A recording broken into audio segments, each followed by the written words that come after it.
The U.S. strategy in the fight against ISIS, especially after what happened with the Jordanian pilot's execution, has been a critical topic in today's confirmation hearing for the nominated Defense Secretary, Ashton Carter. California Congressman Adam Schiff is the top Democrat on the House Intelligence Committee and joins me now. Let's talk about what happened with ISIS, Congressman, and what the coalition is doing. There's a report today that I've confirmed from Helene Cooper in the New York Times that the UAE grounded its pilots, lead members of the coalition, back in December because the Pentagon had not forward deployed search and rescue units close enough to the region, and they don't think that their pilots can be safe. Now, we have to talk to the Pentagon about this, but what are you hearing? Well, I haven't heard yet whether this is the case in terms of the UAE.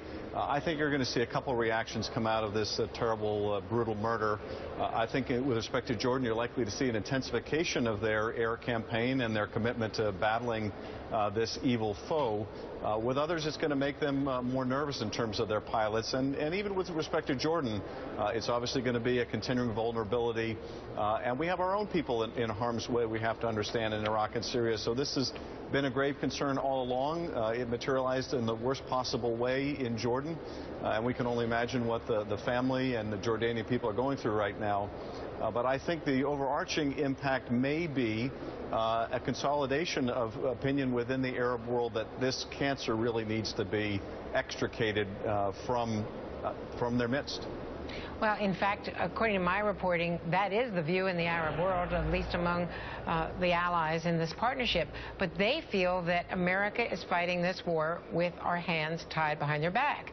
Now, we know the domestic reasons for not wanting, to go back into Iraq and not wanting to go into Syria, but this is what we're hearing from Saudi Arabia, from Jordan, from some of the others as well in the Gulf, that the U.S. needs to put more troops in, more special forces in, more forward deployed people to help these airstrikes be more targeted. Andrea, that's always going to be the case. Our allies are going to want to put more American lives at risk rather than more of their own citizens' lives at risk. But there are many reasons why that doesn't make sense for us. And if you look at the situation in Iraq, for example, had we moved in too precipitously too early on, we would still have Nouri al-Maliki in the leadership in Iraq. Instead, we have al-Abadi, who is much better. At the same time, there are new disturbing allegations of a massacre in the Diyala province, where after liberation of a particular town, Sunnis may have been massacred by Shia militias. If that's the case, then the insertion of American troops there isn't going to really help the situation. So yes, I'm not surprised to hear some of our Arab partners call for a greater American military presence. That's always going to be the easier way for them to go. But at the end of the day, this really is their fight. It's also their ideological fight, and there's only so much that we can do.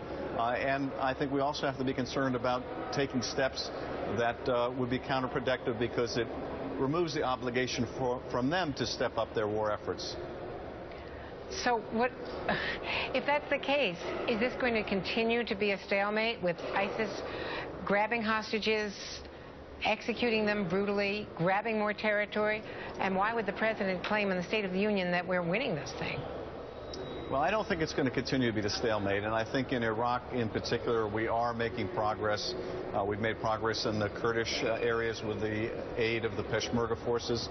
We've made some progress with the Iraqi special forces. And Iraq, I think, of necessity, is going to have to go first. We're going to see progress in Iraq before we see any kind of progress in Syria. But that doesn't mean that we need to have a major American combat mission there. If you look at our situation still in Afghanistan more than a decade later, having even massive presence of American troops hasn't brought about a long-term solution there. So I think we have to be careful not to overinterpret the facts on the ground, as difficult as they are. We are going to have other hostage situations. That's going to be inevitable, but we don't want them to propel us to do things that either unduly expose our people to risk or aren't the most sound strategy. And briefly, before I let you go, we've got the Vice President, Secretary Kerry, both going to Europe to talk about Ukraine, to talk to the Russians, to talk to the allies. Would you start arming the Ukraine government against the Russian-backed separatists? I would, and this is something I've been advocating for some time. We've given Putin plenty of off-ramps, plenty of opportunities to de-escalate. Instead, he has moved very much in the other direction. I think this is not only important in Ukraine to avoid this frozen conflict along geographic boundaries that are very favorable to the rebels and the Russians, but also our military support of Ukraine is an important message to our allies in the region that we will back them up, that we won't allow this kind of Russian aggression to go unchecked. So at many levels, I think it's very important for us to step our support up and make it military as well. Thank you very much, Congressman Adam Schiff from the Intelligence Committee. Thank you.